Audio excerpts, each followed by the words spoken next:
So I want to react to a VFX. If you guys know Quarter Crew, they do this fairly often on our podcast. Yeah, we can. It's Quarter Crew. I don't think they're going to claim the video. So they've actually done several reactions to the trailers before the movie came out, talking about one specific scene, and it's where Jake wraps the leather around his hand, ties himself to the animal. Right, and they talk about it before the film was out. It was an iconic shot. Yeah, kind of. And so they talked about like the water and the CG and everything. And I just kind of want to react to a little bit of this video that they put out. Okay. And so it's Ren and Nico, two of the VFX artists in Quarter Crew. Nico, one of the guys who started Quarter Digital, right? And they're talking with one of the supervisor guys from Weta. Okay, who were the animation studio for? And he brought with him some footage and some knowledge about this specific scene for them. Sick. So they're kind of going to talk about it. So we're gonna react to it and then How much talk about it. Is video we watch? I'll stop it. Oh wait, hold on. Let me get some sound. Unmute it right down to the bottom. All right, here we go. Are we plugging? Starts with a needle.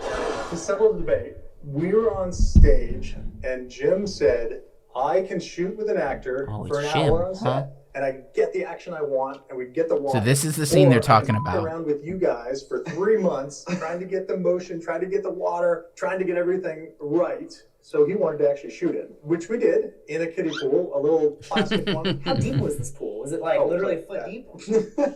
And we had a little buck for the elu, or the skim wing in this case. But what we did was we shot Kevin Dorman, which is one of the actors that did the most on this entire film. We painted his hand, and we did the strap, and the part we kept was about here down, and the strap around his hand, and a little bit of the water in between his fingers. Everything else is CG. Wow. This is really important. Yeah. Because they're going to talk a little bit about this, but this is real. Yeah. This is CG. Yeah, so this is obviously all of the water. That's sick. really important. That is. Wow. Interesting. So not only are you here to tell us the real story, you brought with you some exclusive breakdown of the actual shot. Yeah, I haven't watched this yet. So. We have not watched this yet. No. Oh, there it is. So that's real. And VFX. Wow. Look at That's that. so intense.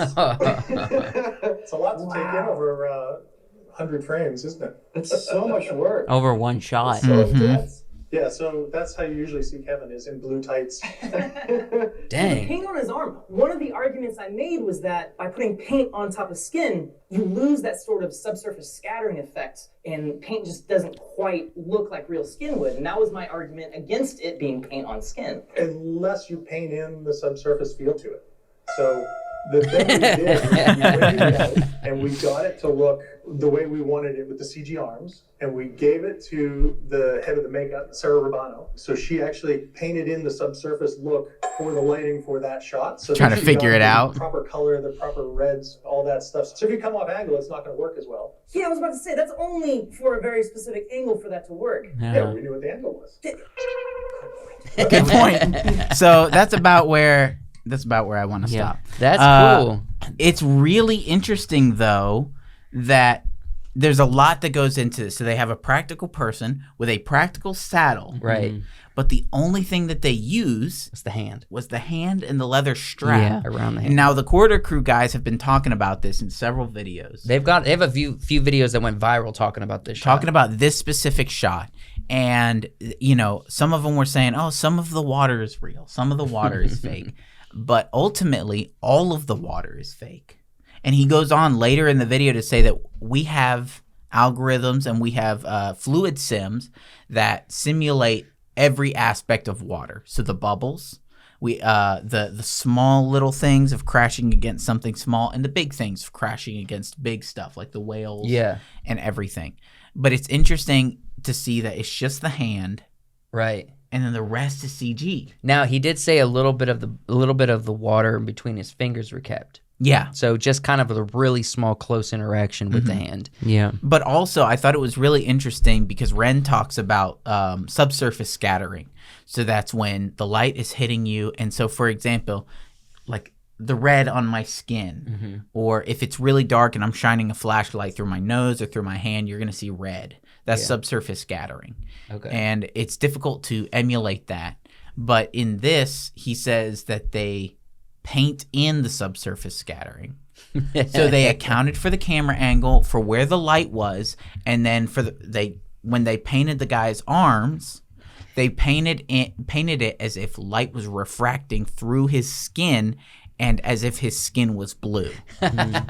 Which, that is so interesting to me. It is, and it blew his mind. Yeah. It's like if you know everything about the specifics of the shot with lighting and color and everything, then yeah, you could do some detailed work with makeup, but it's hard to predict that. It's a lot of work just to keep that consistency from start to finish of a little shot like this. And I think it's amazing that we take a big movie like this, which is 3 hours long, and whether you love it or whether you don't like it as much, we can recognize that there's shots like this that are really important to what happens in the future of cinema. Right. And what happens in the future of VFX, water, physical acting. And in fact, they say later in the video, I advise you go watch the video, he corrects them because they keep saying motion capture, which is what we've always said. But the guy who leads the motion capture says it's performance capture now. Yeah, I have heard this. They've redefined the term.